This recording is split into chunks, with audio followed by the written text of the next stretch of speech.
عوامی سمپتی جو ہے وہ آنا شروع ہو گئی تھی. ایون کہ یہ بھی دیکھنے میں آیا کہ ہب تک جب مولانا ہدایت الرحمان صاحب نے ہب میں مزدوروں کے ایک احتجاجی کیمپ میں وہ شامل ہو گئے, وہاں پہ تقریر کی, تو وہاں پہ بھی کافی تعداد میں, بڑی تعداد میں مزدور اور مقامی لوگوں نے مولانا ہدایت الرحمان کا ساتھ دیا.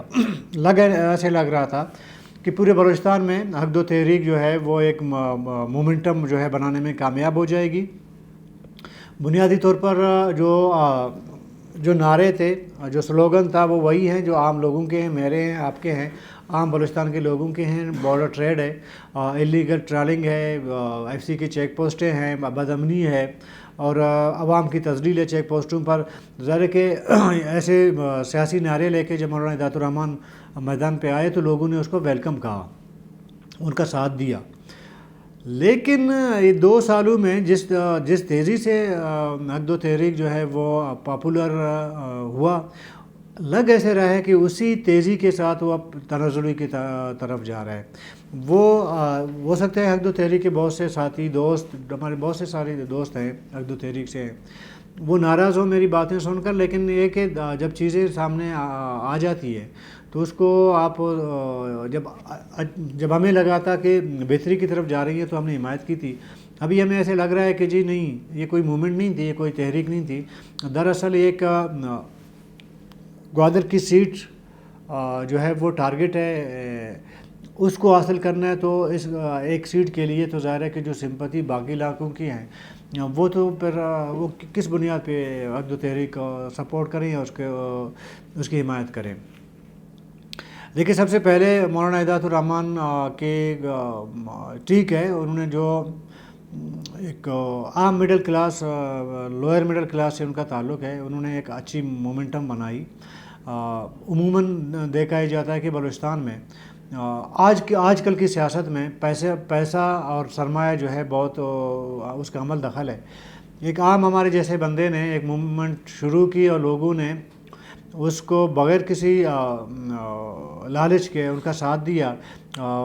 وہ اس لیے دیا کہ مولانا ہدایت الرحمان نے وہ نعرے لگائے, وہ باتیں کی جو لوگوں کے جو سمجھے کہ ان کے مطالبات تھے, جو لوگ چاہتے تھے باتیں ہوں.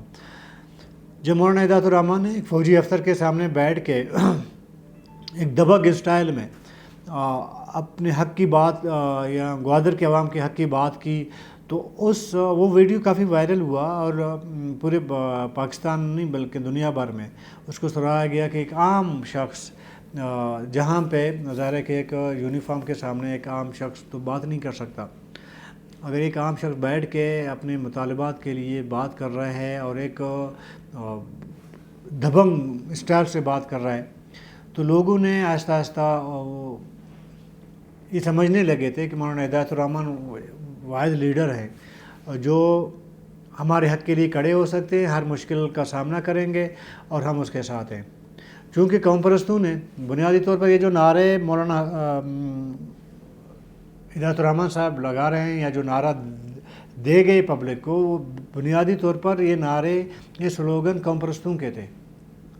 انہوں نے چونکہ دوسرا لائن پیپل پارٹی نون لیگ والی لائن پکڑ لی. ظاہر ہے کہ ہر پارٹی کی جو ہے اپنی ایک شناخت ہوتی ہے اپنے نعروں, اپنے سلوگن کی وجہ سے, اور آپ نے جب اپنا نعرہ, اپنا سلوگن چھوڑ دیا تو پھر دوسروں جس طرح کے دوسرے جو ہے اپنے میدانوں میں اپنے گھوڑے دوڑا رہے ہیں, آپ اسی طرح کے جو ہے گھوڑے پہ سوار ہو گئے, تو پھر لوگوں کی جو سمپتی ہے وہ آہستہ آہستہ جو ہے وہ آپ لوز کرتے جائیں گے. تو قوم پرستوں کی جماعتوں کی میرے خیال میں غلطی یہ ہو گئی کہ انہوں نے اپنے جو بنیادی نعرہ ہے وہ چھوڑ کے بنیادی, ظاہر ہے کہ وہ آئین, پاکستان کے آئین کے رول کے تحت ہی ہے نا, باہر تو نہیں ہے. جنہوں نے آئین کے باہر جو نعرے لگائے ہیں وہ ظاہر ہے کہ پارلیمانی سیاست تو نہیں کر رہے ہیں, وہ تو باہر ہیں, وہ ہمارا موضوع ذکر بھی نہیں ہے. تو وہی نعرے مولانا ہدایت الرحمان صاحب نے اٹھا لیے اور پبلک نے اس کو سپورٹ دی.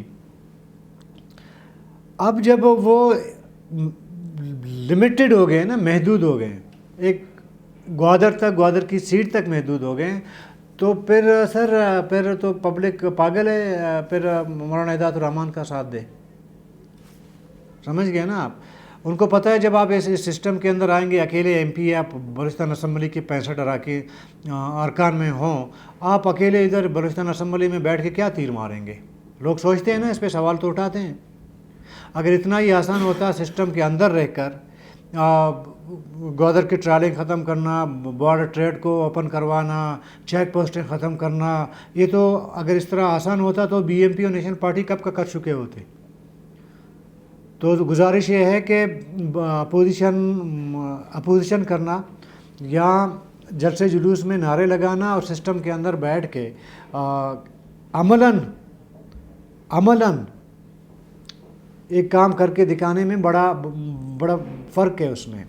تو لوگ یہ سمجھنے لگے ہیں جی کہ ایک بندہ چلے مولانا ہدایت الرحمان کی نیت بھی شک نہ کیا جائے، اس کے نیت بھی صاف ہوا ہو، سب کچھ وہ پبلک کے لیے سختی بھی برداشت کر رہے ہوں، سب کچھ ہو.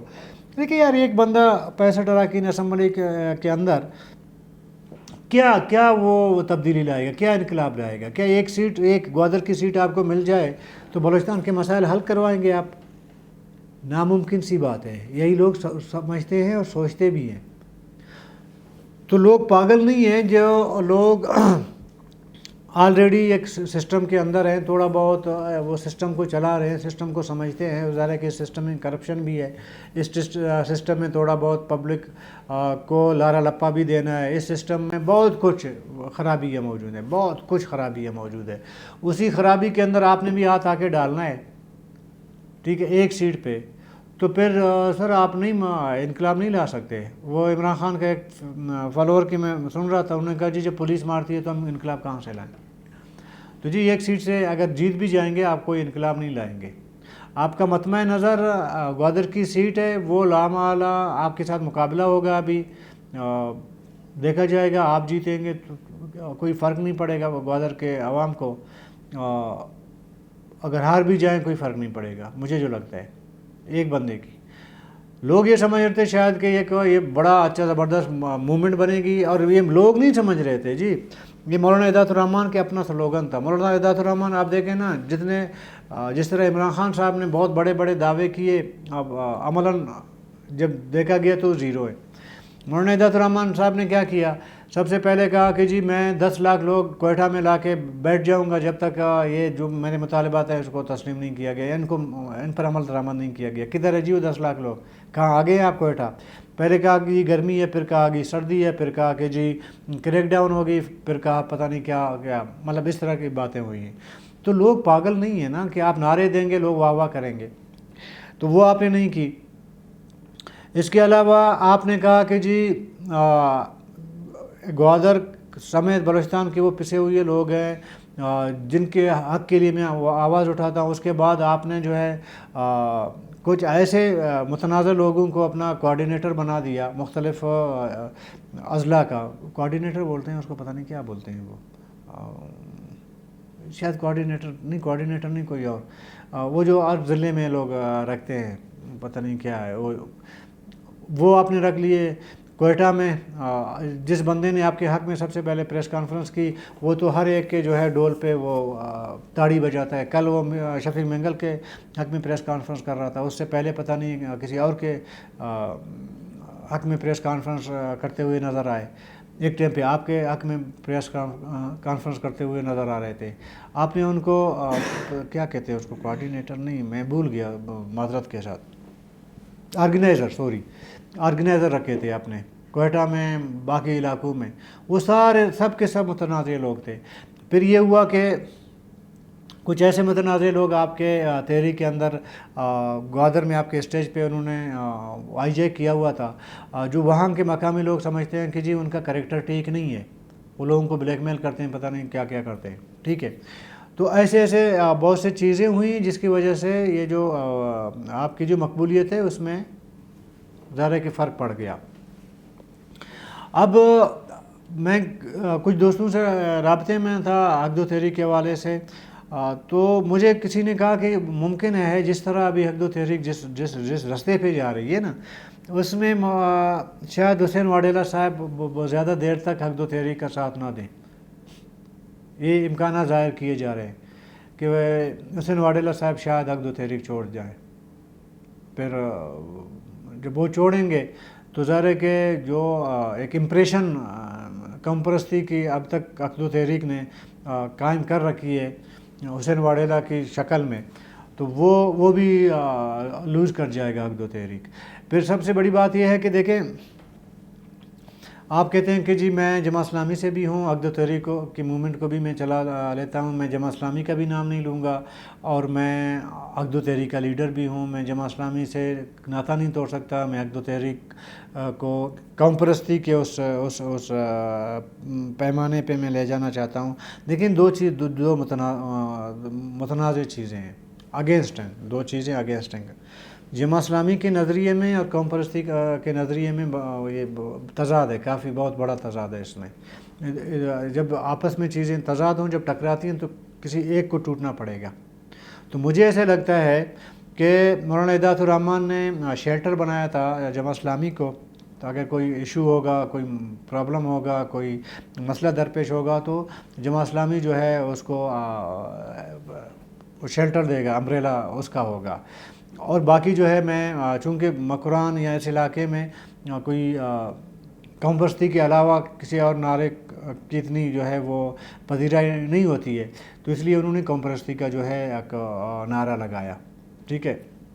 باقی رہ گئی دیکھیں مسنگ پرسن کا جو ایشو ہے وہ ہر بلوچستانی کو پتہ ہے. وہ نہ سردار اختر مینگل سے حل ہونا ہے، نہ وہ ڈاکٹر مارک بلوچ سے حل ہونا ہے، نہ وہ مولانا ہدایت الرحمن سے حل ہونا ہے.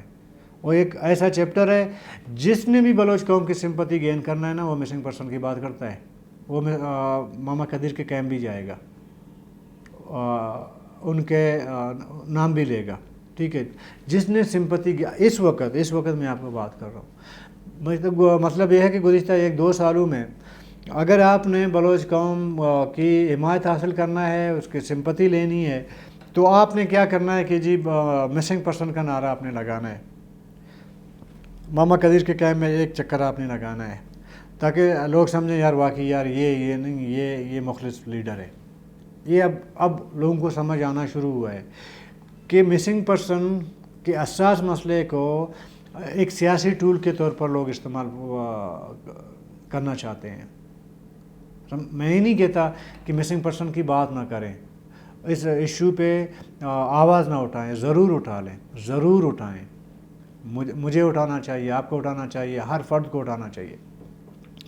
لیکن مقصد یہ ہونا ہو کہ جی مسنگ پرسن کے میں نعرے کے تحت اپنا سیاسی جو انٹرسٹ ہے وہ میں گین کروں گا، یہ غلط ہے. یہ وہ مسنگ پرسن کے ان خاندان کے ساتھ جو ہے ایک سمجھے ایک زیادتی ہے. جو لوگ مسنگ ہیں ان کے ساتھ ان کے حقوق پر زیادتی ہے. یہ نہیں کرنا چاہیے. ویسے تو لوگ یہی سمجھتے ہیں کہ آپ نے جب آپ کے کوئی انٹرسٹ کہیں سے حاصل نہیں ہو رہا ہے، پھر آپ نے مسنگ پرسن کا معاملہ اٹھانا ہے، اس پہ آپ نے بات کرنی ہے. تو مولانا ہدایت الرحمن صاحب نے اگر وہ کی ہے تو مجھے نہیں لگتا، ہاں میں اس ٹائم اس کی نیت پہ شک نہیں کرتا. اگر وہ واقعی میں 10 لاکھ لوگ اٹھا کے کوئٹہ پہنچتے، وہاں پہ سارے فہرست اس کا نعرہ مولانا ہدایت الرحمن کا مسنگ پرسن ہوتا. نہیں ہوا نا. ابھی مسنگ پرسن کا معاملہ کدھر ہے؟ ابھی آئیں جی آسامیوں پر. آپ اندازہ لگا لیں اس انقلاب کا. مسنگ پرسن ایک مطلب عالمی مسئلہ ہے میرے خیال میں، بلوچستان کے ہر فرد کا مسئلہ ہے. ابھی آئے ہیں کہ جی گوادر میں آسامیاں جو ہے بندر بانٹ ہو رہی ہیں، مطلب بلوچستان میں کہیں اور نہیں ہو رہے ہیں، آواران میں نہیں ہو رہے ہیں، بارکان میں نہیں ہو رہے ہیں، کوئٹہ میں نہیں ہو رہے ہیں، خوزدار میں نہیں ہو رہے ہیں، نصیر آباد میں نہیں ہو رہے ہیں، کہیں پہ نہیں ہو رہے ہیں، صرف گوادر میں ہو رہے ہیں. مطلب آپ نے اپنی سیاست کو ایک مطلب 100 ڈگری سے لا کے 10 ڈگری میں آپ نے رکھ دی ہے. ابھی یہ آپ کی سیاسی اپروچ ہے جی. ابھی اس بارے میں بندہ بات کیا کرے. لگ ایسے رہا ہے کہ مولانا ہدایت الرحمان نے اپنے اس موومنٹ کو اسی چکر میں ایک سیٹ جیتنے کے چکر میں، حاصل کرنے کے چکر میں بند گلی میں لا کے کھڑا کر دیا ہے. ابھی انہیں سمجھ نہیں آتی ہے کہ میں ابھی اپنی سیاست یا ایک اور کیا میرے پاس سلوگن ہو جس پہ میں سیاست کروں، جس سے میں لوگوں کو کنونس کرنے کی کوشش کروں، ان کی سمپتی گین کروں. ان کو ابھی سمجھ نہیں آ رہی ہے. جب کسی لیڈر کے پاس ویژن نہ ہو پبلک کو لیڈ کرنے کے لیے، اور ان کو جس طرح کی شروع میں ہوا تھا، بالکل اس میں نو ڈاؤٹ، کوئی اس میں شک کی گنجائش ہی نہیں ہے، کم سے کم اس نے گوادر کے لوگوں کو کافی حد تک اپنے حق میں سڑکوں پر وہ لے کے آئے، کافی حد تک، اس میں کوئی شک نہیں ہے. لیکن وہ ردم برقرار نہیں رکھ سکے. اس کی وجہ یہ ہے کہ ان کے پاس ان کے شاید گمان میں نہیں ہوگا کہ اتنے لوگ آئیں گے، اکٹھے ہوں گے. جب آ گئے تو ان کو پبلک کو لیڈ کرنے کے لیے ان کے پاس کوئی نعرہ بچا ہی نہیں. جو ان کے پاس پوٹلی میں جو نعرے تھے، جذباتی نعرے تھے، وہ اس نے پہلے سے پوٹلی کھول دی. 5 6 8 10 جتنے نعرے تھے کھول دی. آگے لے جانے کے لیے اس کے پاس تو پھر کوئی نعرہ ہے نہیں، ابھی ہے نہیں. تو ابھی سمجھ نہیں آ رہی ہے نا ان کو کہ بھائی ابھی جیسے میں نے کہا کہ بند گلی میں ہے کہ ابھی کدھر جانا ہے. جماعت اسلامی کے ساتھ جڑے رہنا ہے، جماعت اسلامی کو چھوڑنا ہے. حق دو تحریک کے لیے یہ میں نے اپنے ایک ویلاگ میں کہا تھا کہ حق دو تحریک کے لیے انہوں نے اپلیکیشن دی ہے الیکشن کمیشن میں رجسٹر کرنے کے لیے. ایک طرف آپ ایک پارٹی ادارے کے جب آپ رجسٹریشن کروا رہے ہیں، اس کا مطلب وہ پارٹی بن گئی نا، ایک پراپر رجسٹرڈ پارٹی بن گئی آپ کی. تو پھر جماعت اسلامی چھوڑ دیں جی، اس سے لا تعلقی کا اعلان کریں. نہیں کیا آپ نے. اچھا، سب سے زیادہ دیکھیں سختیاں جو بھی موومنٹ ہوتی ہے اس میں سختیاں آ جاتی ہیں. گوادر کے لوگوں نے سختیاں جی لیں، بالکل جی لی. جو کریک ڈاؤن ہوا، آپ بھلے اس کو کبھی کہیں کہ بی ایم پی نے کروایا، آپ کچھ بھی کہیں، وہ چائنیز نے کروایا تھا. اس میں باقی لوگ تمام لوگ اریسٹ ہوئے، مولانا صاحب چلے گئے. یہ سب سے بڑی سیاسی جو ہے ایک غلطی تھی مولانا کی، یہ میں آپ کو بتا دوں. سب سے پہلے مولانا آ کے اپنی گرفتاری پیش کرتے. گرفتاری تو بعد میں بھی دی نا انہوں نے، تو 10 15 دن 1 مہینہ چھپے رہنے کی ضرورت ہی نہیں تھی. ان کو آ کے دے دیتے جی. یہ پھر جو ایک گمان تھا، جو ایک امید تھی کہ جماعت اسلامی ان کے لیے پورا پاکستان میں نعرے بازی کرے گی، دھرنا دے گی. ویسے بھی جماعت اسلامی جو ہے دھرنے بازی میں بڑا ماہر ہے نا. جماعت اسلامی نے نہیں کی مولانا ہدایت الرحمان کے لیے کوئی ایسا اس کو شیلٹر نہیں فراہم کی، سوائے اس کے کہ ان کو اپنے بلا لیا، اپنے کراچی یا لاہور بلا لیا، دعوت شاوت کرا دیا، وہاں پہ رہنے سہنے کا جو ہے جگہ فراہم کی کوئٹہ میں. اس کے علاوہ جماعت اسلامی نے کچھ نہیں کیا. 1 2 جب آخری ٹائم پہ جب سپریم کورٹ میں کیس چل رہا تھا، تب آخری 1 2 دنوں میں جب عمران خان کے خلاف بھی شروع ہو گیا تھا سسٹم، تو اس نے آپ کے جو ہے عوامی مقامات پہ وہاں پہ جا کے کچھ پوسٹریں لگا دی مولانا ہدایت الرحمان. اس کے علاوہ جماعت اسلامی نے کیا کیا؟ کچھ نہیں کیا نا. مطلب آپ بیک کا 2 گھوڑوں میں سوار ہیں، آپ کو ایک گھوڑے سے اترنا پڑے گا. نمبر 1. نمبر 2، آپ کا مطمع نظر اگر گوادر کی سیٹ ہے، معذرت کے ساتھ بلوچ قوم کیوں بھئی آپ کا ساتھ دے؟ وجہ آپ کو منسٹر بنانے کے لیے، MP بنانے کے لیے قربانی دے. وہ ایک بندہ جو آلریڈی پولیس کے آپ کا ہی بندہ ہے، آپ کا کونسلر ہے، پولیس کے مرڈر کیس میں، وہ بیچارے کو پتہ نہیں ابھی کیا کیا بھگتنا پڑے گا. اس کے لیے کیا کیا؟